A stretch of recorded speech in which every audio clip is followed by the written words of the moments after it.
Downtown's Wortham Center is empty today, but its impact is perhaps more far reaching than ever before. Both Myrna and I are wearing face masks at this point. In the past 2 weeks, Houston Grand Opera workers have made and donated 1,600 fabric face masks to healthcare workers at St. Joseph's Medical Center. This elastic, which would usually go toward elaborate opera costuming, is suddenly valuable now that it's in such short supply. It's a fantastic group effort of people who have skills who just wanted to help, and I'm so honored and proud of our costume shop. The movement is growing. Since opera workers started sewing masks, workers with other companies like Theater Under the Stars and the Alley Theater have started doing the same. The arts is a huge business for Houston, 17,000 employees. And if you don't think that the arts are important, then you shouldn't be watching Netflix, you shouldn't be watching HBO. It's hard to tell what will happen next to an industry so unexpectedly out of work. But for now, this is the best way to continue to reach an audience. Longer term, it's definitely about the audience and about the return of the audience and how soon we can get back to doing performances, how many of our audience will feel comfortable coming back to shows. Usually at this point, we'd be busy preparing for opening day. Our opening day has pushed back. As soon as we know, we will broadcast it to the rooftops. But instead, we want to find ways to help our community. Our community's hurting, and one of the things that came out of our conversation with Memorial Hermann is they asked us to be a site location for drop-offs. And so every day from 10 to 4, we are accepting donations. There's a list on Memorial Hermann's website and also on our website of what people can donate. Every little bit helps. So this is a definition of a bad idea. Minor league baseball is supposed to be fun, light, so we want to try to distract. We want to do things that people have fun with. So it was proposed that I get a haircut at home. Oh gosh, don't do that! Oh, Lauren, that's terrible. They chose my youngest daughter, and she began with a inverted mohawk, and people laughed at my expense. That's fine. Part of what we have to do is distract folks and just find entertainment. So we also have our mascot working with kids to teach them exercises they can do. And also you can actually write to the mascot and he'll send you a video message back.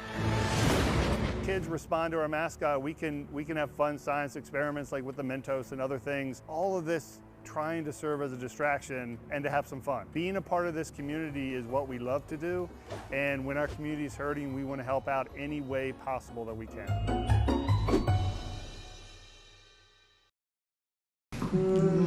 All right, shave my head. This is the first time Dana Steele has ever shaved her head. Her husband probably wasn't her first stylist choice, but not much about the time we're living in feels normal. Now more than ever, they need us. We've got to get more food. She's shaving her head to raise money for the Houston Food Bank. Thank you. The message is just thank you for the support. With so many out of work and out of school, the demand here is higher than it was after Hurricane Harvey. We're distributing 750,000 pounds on average a day when normally we distribute 480,000 pounds. But Houstonians are helping out. We even ran into HEB's Scott McClelland and Astro star Alex Bregman when we stopped by the food bank today.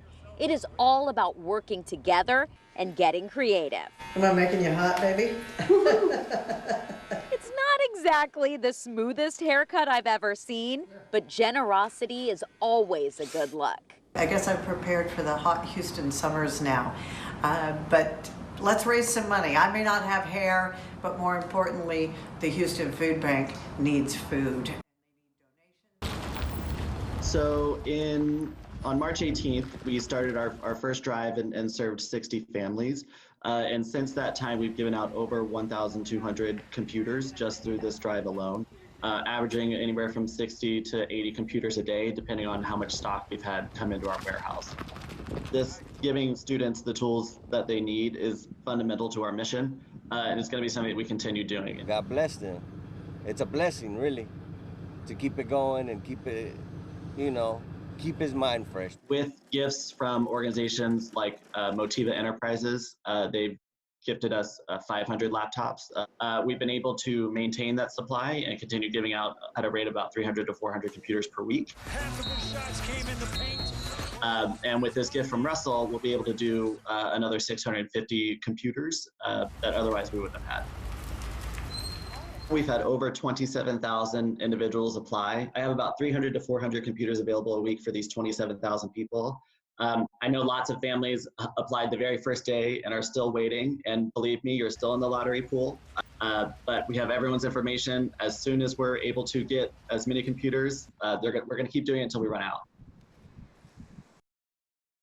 As you can see, I'm wearing a shirt that says, "I believe in the power of fruits and veggies," and I'm out here totally spreading that message right now. Christina Carrillo Bucaram knew people were looking for fresh organic produce, but even she was surprised by how many people would be willing to wait in line for it. The farmers market on our side of town isn't really happening, so we're super excited to support some local farmers. Each person who pulls up gets a pre-sorted box of fresh fruits and veggies. They're not cheap. Each box will run you about $47, but they are a way to stay healthy and support local farmers, many of whom have extra produce since so many restaurants are fully or partially closed. They haven't been sitting on the shelf of a grocery store for weeks. They were picked this morning from a local farm, Thunderman Acres here in Texas, dropped off here, literally fresh from the farm to you just in one day. We can smile with our eyes. And God bless you. Most people in this line never thought they'd be here. It's kind of embarrassing, but you know, you're a mom. You have to do what you gotta do. There's nothing embarrassing about it. Everybody is dealing with new challenges. It's how you respond that matters. In times of need, I feel like as a business, local business, it's time to give back. So honestly, it's just more doing our part and doing what's right. The On My Tab program at Monkey's Tail is a way for business owners and ordinary Houstonians to help their neighbors. Even a donation as small as $6 will cover a meal for somebody in need. This week, Amigos Meat is covering food and labor costs for thousands of HISD families. It means a lot to me and my family to help the people around the community. It means that we're trying to do something good to support the situation that people is around right now. The drive-through meals also keep the 30 employees here working. Nobody here has been laid off or furloughed. They're the reasons why people come to this business and the reasons why we are still here as a business. It's nice. It's people out here is doing good for people who doesn't have. It all started whenever the Houston Livestock show got canceled, but then we had county, so we got all excited. We got them ready, and about a week or two later, they canceled the fair, and that was the most devastating. They live for this, and you know, some kids do sports, and these kids do livestock, and it's what they wake up for every day. So we came up as a board with the idea to hold a silent auction to raise our scholarship funds for this year's senior class. And the buckle thing was something we came up with. It'll start on the 17th and run through the 22nd. There's champion buckles. They're not small. They're very high quality. Unfortunately, the winners won't be able to carry them out of the arena this year, but we're hoping that some folks will step up and help us out. They're doing everything they can to help support the kids, and I think it's great that they're trying to sponsor these buckles, and then with the scholarships and the commitments and everything that they're trying to do just to raise money for the kids. I think it's great, and they always do stuff like this. My husband and I do not do anything that would take us outdoors. We have not been in a grocery store in 3 weeks. My name's Gerardo Flores. My department is the curbside department. I said to my husband, I want to try curbside. It's where you would basically place your order online. You pull up, text them your parking spot number. We'll just go out there and shop for your groceries. We popped the trunk and off we went. Right now we're doing like 300 orders per day. Came home and unloaded the car, and I'm in the kitchen. And I come against this piece of paper that's taped. But I read it. Oh, This is so unbelievable that someone would write this. I found it on Google, to be honest. I chose that quote because I wanted to spread positivity and love. I was watching the news and just the thought of thinking about what people are going through right now. I kept reading it and rereading it, and it never got old. It was just monumental for me. I did something for somebody. I probably sparked somebody's day up. If he could only know how bright he made my life. This note's going to stay in the frame that I framed it in my house forever. I just think like we should spread some positivity and love throughout this whole thing. That's what we all need in life.